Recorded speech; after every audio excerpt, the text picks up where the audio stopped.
طیارے انہوں نے لینڈ کیا ہے اور اس دوران ٹرانسپورٹ والے طیارے جو ہیوی مشینری وغیرہ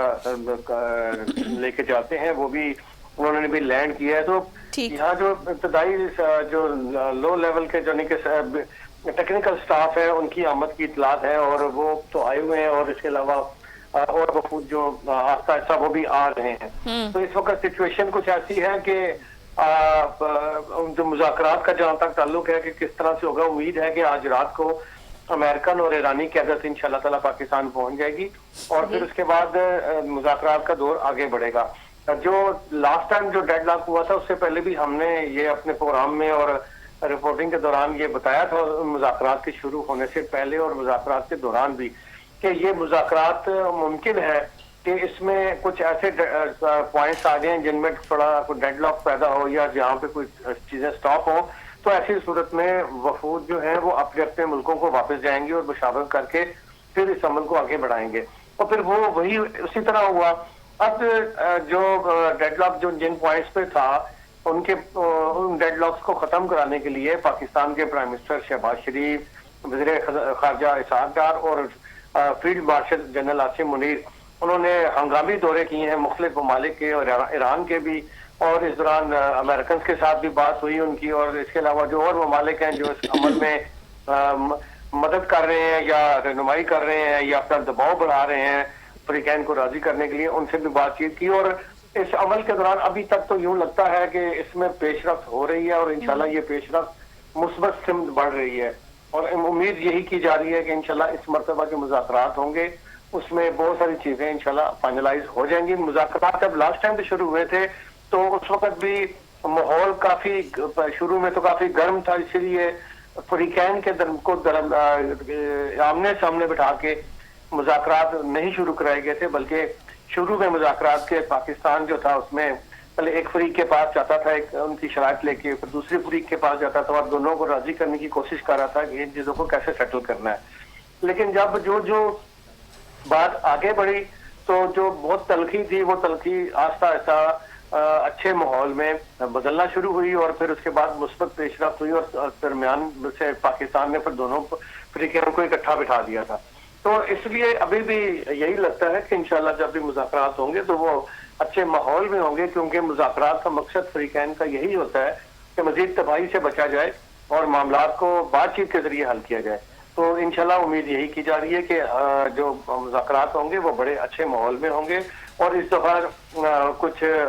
یہ بھی ہے اطلاعات ہیں کہ اگر انشاءاللہ یہ معاہدہ طے پا جاتا ہے جس کی بڑی امید ہے تو دنیا کے تقریباً 20 ممالک کے سربراہان مملکت اور بڑے بڑے لوگوں کی پاکستان آمد ہوگی اور وہ جو سائننگ سیرمنی ہوگی اس میں انشاءاللہ وہ سارے شریک ہوں گے. تو اسلام آباد کے اندر یہی صورتحال ہے اس وقت کہ ریڈ زون جو تھا اس کو توسیع دی گئی تھی اور اس میں بالکل اس وقت لاک ڈاؤن لگایا گیا ہے اور ریڈ زون کے اندر کی جو سیکیورٹی ہے وہ افواج پاکستان کے سپرد ہے. اس کے علاوہ جو شہر بھر میں اور خاص طور پہ جو بلو ایریا سے لے کے پارلیمنٹ ہاؤس تک اور اسی طرح تقریباً یہ اگر سرکل میں آپ دیکھ لیں تو تقریباً کوئی 3 سے 4 کلومیٹر 5 کلومیٹر کا ایریا بنتا ہے. اس ایریا کو بالکل کارڈن آف کر دیا گیا ہے اور اس کے جو اس ایریا کے اندر جیسے میں نے بتایا کہ اندر والی سائڈ پہ تو افواج پاکستان کے سپرد ہے ساری سیکیورٹی اور باہر تھوڑا اس سے رینجرز اور پولیس ڈیوٹی سر انجام دے رہی ہے. اس میں اسلام آباد پر اور پنجاب پولیس کے اہلکار بھی بڑی تعداد میں ڈپلائی کیے گئے ہیں اور مختلف شہروں سے بھی پنجاب پولیس کو بلایا گیا ہے ڈیوٹی دینے کے لیے تاکہ یہاں پوری سیکیورٹی کی جائے. تو اس وقت شہر کے اندر یہ بھی بتاتا چلوں کہ گزشتہ 2-4 دن سے جب سے یہ مذاکرات کا دوسرا دور شروع ہونے کی باتیں یا خبریں آنا شروع ہوئی تھی تو اس وقت سے یہ